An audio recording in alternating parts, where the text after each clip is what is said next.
नमस्कार जन उत्तराखंड में आप सभी का स्वागत है। मैं हूं प्रभात। सबसे पहले हेडलाइंस। पीएम मोदी 28 जनवरी को आएंगे उत्तराखंड। 38वें राष्ट्रीय खेलों का करेंगे उद्घाटन। प्रदेश में चल रहे 3 बड़े प्रोजेक्ट की होगी प्रेजेंटेशन।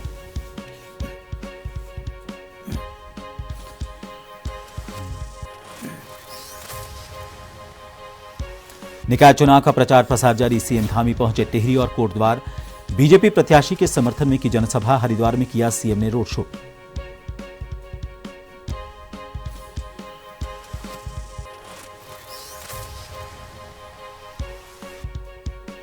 लोहाघाट और लालकुआ में कड़ाके की ठंड के बीच कांग्रेस ने किया जनसंपर्क। दिग्गजों ने घर घर जाकर मांगे वोट, निकाला जुलूस।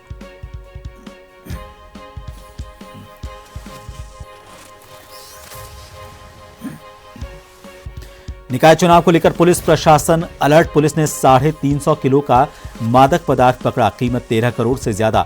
18 लाख से ज्यादा की शराब जब्त।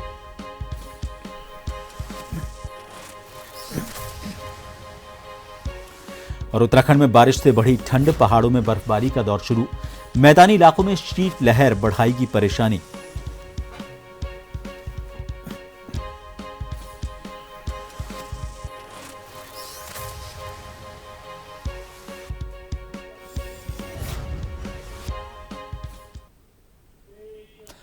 और सबसे पहले खबर निकाय चुनाव के दंगल की।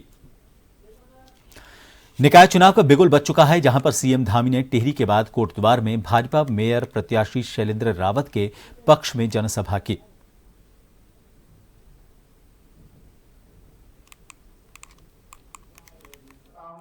यहाँ की चुनौतियां हों, यहाँ की समस्याएं हों और यहाँ विकास के कौन से काम होने हैं, उन सभी को जानते हैं और उन्होंने समर्पित भाव से हमेशा काम किया है।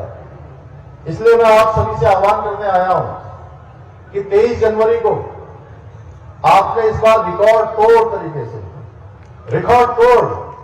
हमारे शैलेंद्र रावत जी को तो आप जिता ही रहे हैं। गली मोहल्ले तक जो प्रधानमंत्री मोदी जी की योजना है, देश से आया हुआ विकास का काम है, या राज्य में हम लोग जो विकास के कामों को सुदृढ़ करेंगे, बोर्ड भी अच्छा होगा, मेंबर भी अच्छे होंगे, महापौर भी अच्छा होगा, तो 3 गुना तेजी से विकास यहां तेजी से आगे बढ़ेगा।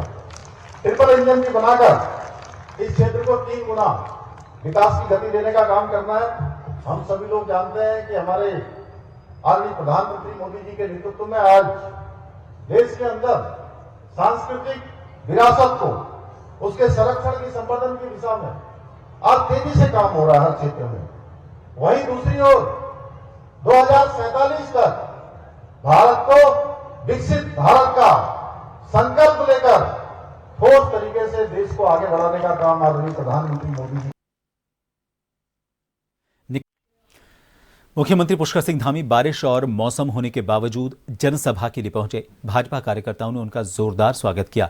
मुख्यमंत्री पुष्कर सिंह धामी ने भाजपा के प्रत्याशी के पक्ष में वोट मांगे। मलीताल में रामलीला मंच में उन्होंने केंद्र सरकार के कामों की जानकारी दी। वहीं ढोल नगाड़ों के साथ मुख्यमंत्री का जोरदार स्वागत कार्यकर्ताओं ने किया। बरसात के बावजूद यहां पर कार्यकर्ताओं की भीड़ देखने को मिली। मुख्य मंच पर सांसद अजय भट्ट के साथ भाजपा के वरिष्ठ लोगों ने आम जनता से भाजपा के पक्ष में मतदान करने को कहा। वहीं मुख्यमंत्री ने कहा कि ट्रिपल इंजन की सरकार बनने जा रही है। केंद्र और नगर निकाय में राज्य के साथ ही इस बार भाजपा के प्रत्याशी जीतेंगे। इससे पहले उन्होंने कहा कि जिस तरह से उपचुनाव केदारनाथ में भाजपा की ऐतिहासिक जीत हुई, उसी तरह भाजपा सभी नगर निकाय चुनाव में भारी बहुमत से जीतेगी। मुख्यमंत्री पुष्कर सिंह धामी के नैनीताल पहुंचने पर भाजपा कार्यकर्ताओं और सभासद प्रत्याशियों ने उनका जोरदार स्वागत किया। हमारे सब कार्यकर्ता जोर शोर से लगे हुए हैं और सभी निकायों में भाजपा की सरकार बनेगी। राज्य के अंदर लोगों का मैं जोश देख रहा हूँ, समर्थन देख रहा हूँ। हर बार की तरह इस बार भी भारतीय जनता पार्टी को आशीर्वाद देंगे। नगर पालिका में वेतन की बहुत समस्या है। उनका वेतन नहीं मिल रहा है, उनकी पेंशन नहीं मिल रही है। वहाँ बहुत से चीज़ों का अभाव है जो सफाई कर्मचारियों के लिए है। वाल्मीकि समाज वहाँ रहता है, तो सबसे पहला मुद्दा तो ये है। तो मैं उन मुद्दों को लेके जनता के बीच जा रही हूँ, क्योंकि वो हमारे शहर की रीढ़ की हड्डी हैं। हमारा जो सफाई अभियान उन्हीं से सफल होता है। अगर वो काम नहीं करेंगे, उनको वेतन नहीं मिलेगा, उनको पेंशन नहीं मिलेगी, उनके घर नहीं चलेंगे तो वो काम कैसे कर पाएंगे। हमारी नगर पालिका की रीढ़ की हड्डी वही है। तो निकाय चुनाव को लेकर हर पार्टी अपने अपने तरीके से प्रचार करने में जुटी हुई है। इस बीच मुख्यमंत्री पुष्कर सिंह धामी ने टिहरी में भाजपा प्रत्याशी मस्ता सिंह नेगी के समर्थन में एक जनसभा की और उनके समर्थन में वोट मांगे। भाई मस्ता सिंह नेगी जी को, भारतीय जनता पार्टी को, हम सबको अपना आशीर्वाद देने के लिए आप यहाँ पधारे हैं। मैं आप सबका हृदय से स्वागत करता हूँ, आप सबका अभिनंदन करता हूँ। और आप सबको पता है कि सच में टिहरी के लिए एक अच्छा विजन रखने वाले भारतीय जनता पार्टी ने ऐसे व्यक्ति को यहाँ पर नगर पालिका परिषद के अध्यक्ष पद के लिए प्रत्याशी बनाया है और साथ में एक सभासदों की टीम भी है। उन सब के लिए मैं आज आप सबका समर्थन, आप सबका आशीर्वाद मांगने के लिए आया हूं, क्योंकि बहुत सारे काम सचमुच मैं भी इस टिहरी से मेरा भी अपना बहुत व्यक्तिगत लगाव है और बड़े मैं छोटा था तब से मैं लगातार टिहरी आता रहा हूं, चाहे टिहरी हो चाहे कोटेश्वर क्षेत्र हो, यहाँ के हर क्षेत्र से मेरा नाता है। और अब मैं भी चाहता हूं, हमारे विधायक जी भी चाहते हैं, हमारे अन्य जनप्रतिनिधिगण भी सब लोग चाहते हैं कि यहाँ पर बहुत सारे काम आगे बढ़ने चाहिए। उत्तराखंड में 23 तारीख को होने वाले निकाय चुनाव को लेकर प्रचार प्रसार जोर शोर से चल रहा है। देहरादून में 100 वार्डों में निकाय चुनाव होने जा रहा है। इसको लेकर पार्षद प्रत्याशी जोर शोर से अपने प्रचार प्रसार में लगे हुए हैं। देखिए हमारी ये खास रिपोर्ट। राजधानी देहरादून के वार्ड नंबर 84 बंजारावाला में भी इस समय राजनीतिक हलचल तेज हो गई है।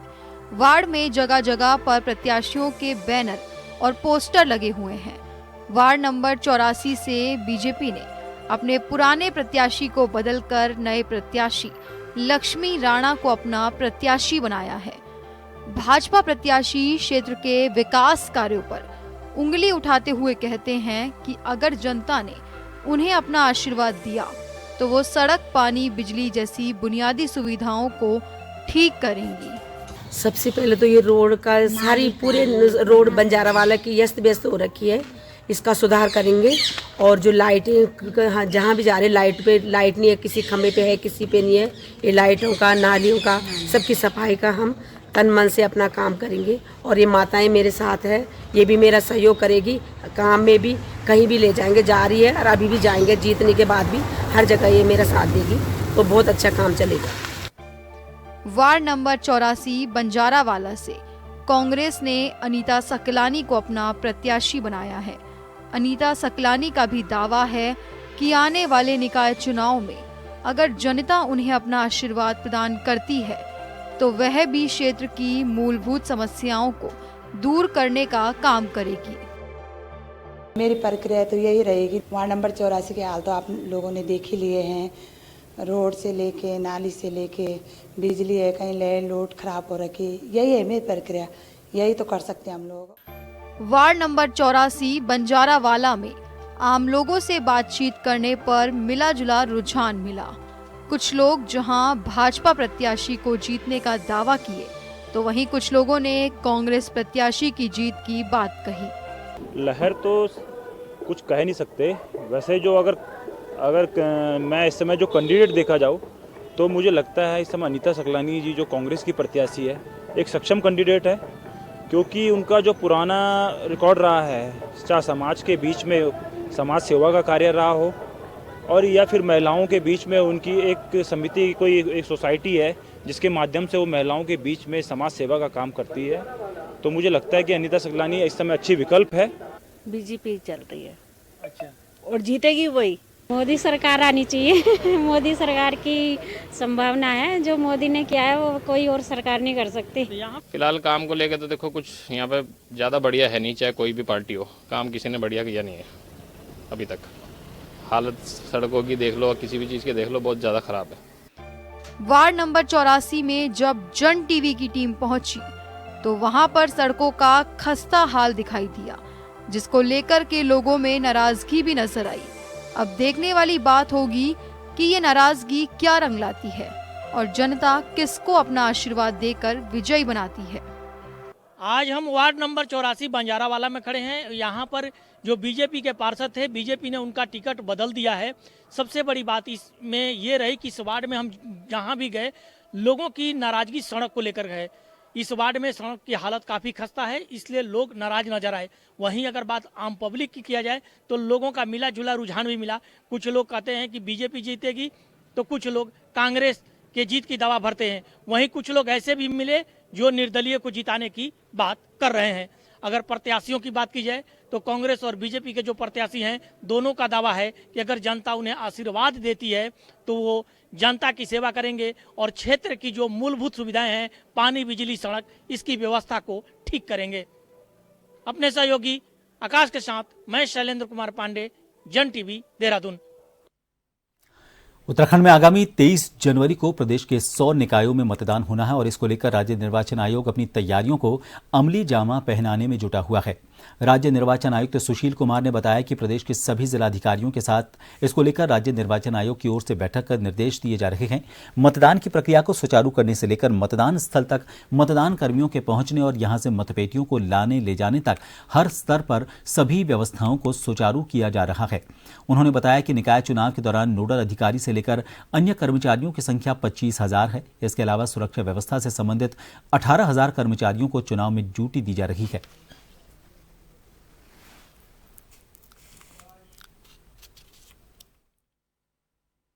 जो स्थानीय निकाय का निर्वाचन है उसमें लगभग सभी इस तरह से जो मतदान दल हैं उनको मिलाकर मतगणना के कर्मचारी, कानून व्यवस्था के कर्मचारी, उसके अलावा कुछ कर्मचारी व्यवस्थाओं में लगे हैं, जैसे पार्टियों के प्रस्थान की बात की उसमें लगे हैं, कुछ जब वापसी होगी बैलेट बॉक्स जमा करने हैं कुछ कर्मचारी उसमें लगे हैं, कुछ अधिकारी व्यवस्थाओं के नोडल और प्रभारी अधिकारी हैं। इस प्रकार मैं देखूं तो लगभग 25,000 अधिकारी कर्मचारी ड्यूटी पर लगाए गए हैं। इसके अलावा लगभग 18,000 जो सुरक्षा कर्मी हैं वो ड्यूटी पर रहेंगे। उत्तराखंड में निकाय चुनाव के लिए 23 दिसंबर को आदर्श आचार संहिता लागू होने के बाद से सख्ती से पालना कराने के लिए राज्य निर्वाचन आयोग ने पुलिस विभाग और आबकारी विभाग की टीम की प्रदेश भर में तैनाती की है। उत्तराखंड पुलिस के प्रवक्ता नीलेश आनंद भरणे का कहना है कि निकाय चुनाव के लिए पुलिस पूरे तरीके से मुस्तैदी के साथ तैयार है। संवेदनशील और अति संवेदनशील केंद्रों को चयनित कर लिया गया है।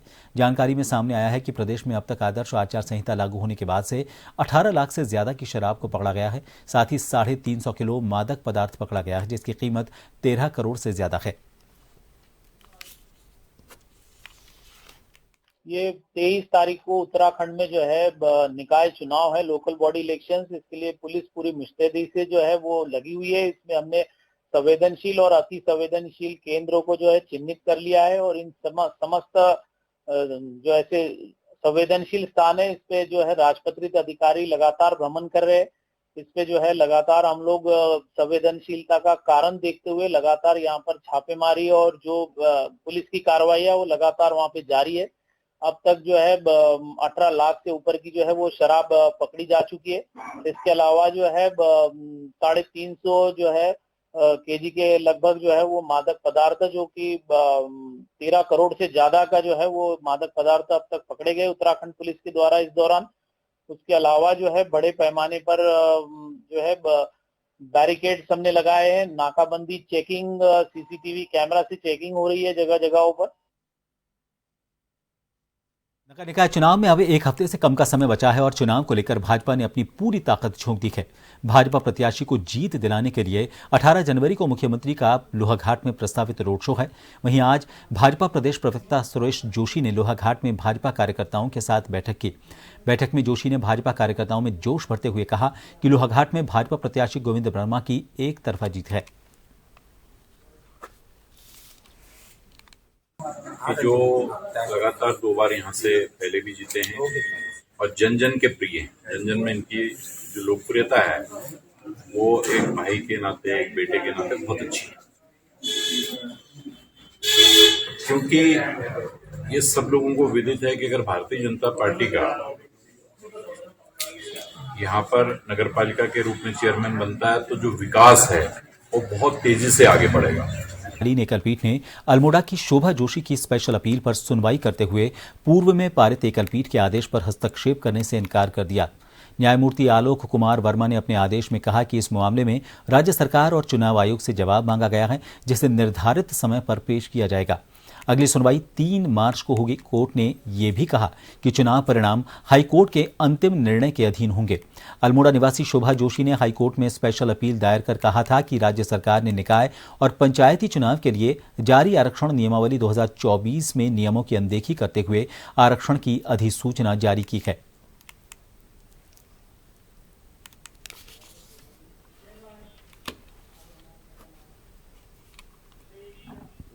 काशीपुर में मोहल्ला किला से भारतीय जनता पार्टी के महिला मोर्चा के द्वारा एक विशाल रैली का आयोजन किया गया।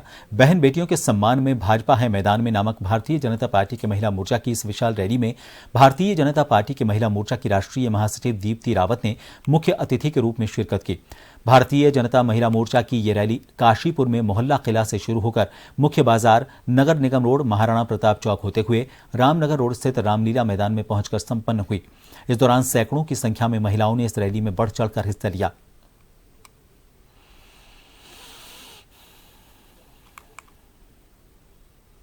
काशीपुर नगर निगम में हम यहाँ आज हैं और दीपक पाली जी यहाँ पर भारतीय जनता पार्टी के प्रत्याशी हैं। पूरी 11 की 11 मैं कहूँगी प्रदेश की जो हमारी नगर निगम है सभी में भारतीय जनता पार्टी आगे है। और यहाँ पर दीपक जी के आप देख रहे हैं कि किस प्रकार से पूरी रैली में महिलाओं का आज एक पूरा हुजूम है जो यहाँ पर उमड़ा है।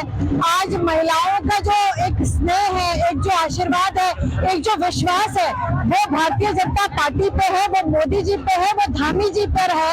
और आज मैं कहूंगी कि उनका आशीर्वाद हमारी जो त्रिस्तरीय चुनाव होते हैं, जो तीसरी सरकार होती है, उसमें दीपक बाली जी को महिलाओं का आशीर्वाद और उनका समर्थन मिलने वाला है। हरिद्वार के सुभाषगढ़ बुढ़ा हेड़ी के पास चेकिंग के दौरान पुलिस और बदमाश के बीच देर रात मुठभेड़ हो गई। मुठभेड़ के दौरान पुलिस की गोली लगने से बदमाश घायल हो गया। इस घायल को पुलिस ने उपचार के लिए भिजवाया। बदमाश से पुलिस ने तमंचा, कारतूस और 1000 के लगभग नशीली दवाइयां बरामद की हैं। एसएसपी प्रमेंद्र सिंह डोभाल ने बताया कि आरोपी पर 1 दर्जन से ज्यादा मुकदमे दर्ज हैं। आरोपी उत्तर प्रदेश के सहारनपुर जिले के देवबंद के ग्राम जटोला दामोदरपुर का निवासी बिट्टू पुत्र मोहर सिंह है। पुलिस आरोपित का इतिहास जानने में जुटी हुई है। हरिद्वार में पुलिस और बदमाश के बीच मुठभेड़ का सिलसिला लगातार जारी है।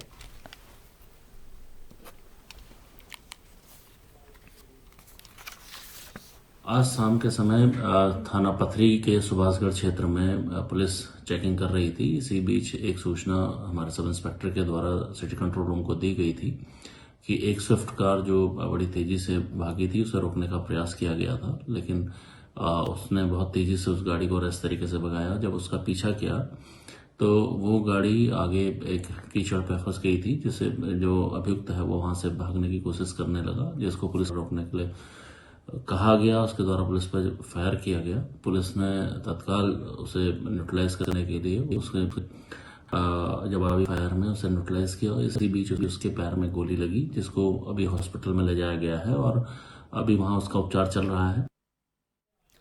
हरिद्वार के सिडकुल थाना क्षेत्र में एक युवक की गला रेतकर हत्या का सनसनीखेज मामला सामने आया है। गुमशुदा विनीत की हत्या के पीछे की वजह है उसके दोस्त अंकुश की प्रेमिका से प्रेम संबंध। पुलिस ने खुलासा किया है कि आरोपित अंकुश ने अपने दोस्तों सचिन और जॉनी के साथ मिलकर विनीत को पार्टी के बहाने बुलाया, उसे शराब पिलाई और फिर चाकू से गला रेतकर उसकी हत्या कर दी। शव को झाड़ियों में फेंक दिया गया। सबूत मिटाने के लिए मोबाइल फोन को तोड़कर फेंक दिया। हरिद्वार पुलिस ने इलेक्ट्रॉनिक सर्विलांस और मैनुअल पुलिसिंग के जरिए इस मामले का पर्दाफाश किया।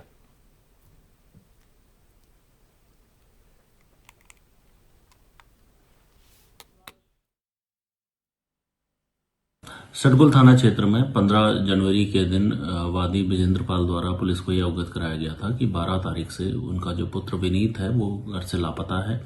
पुलिस के द्वारा जब प्रथम दृष्टया इस पूरे मामले को संज्ञान में लेते हुए इसकी आवश्यक जो जांच की गई, उससे बात तथ्य प्रकाश में आए थे कि जो मृतक है विनीत वो 3 दिन पूर्व कुछ लोगों के साथ मोटरसाइकिल में जाता हुआ दिखाई दिया था।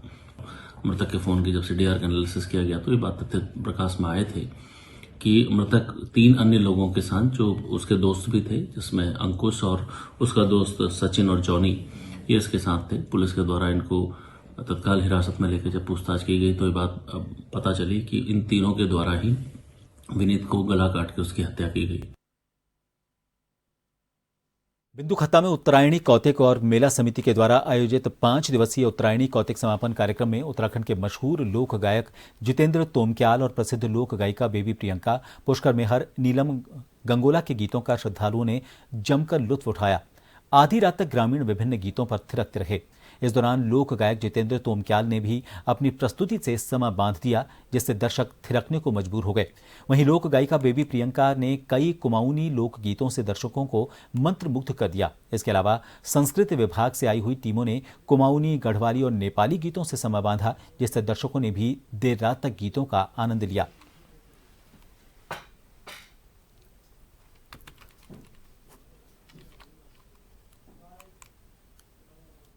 बहुत अच्छा लग रहा है। विगत कई वर्षों से मैं इस मेले में आ रहा हूँ। जब से शुरुआत हुई थी और लगातार लोगों का प्यार है और मेला के समस्त पदाधिकारियों कार्यक्रमों का प्यार है कि हर साल मुझे यहाँ पर बुलाते हैं।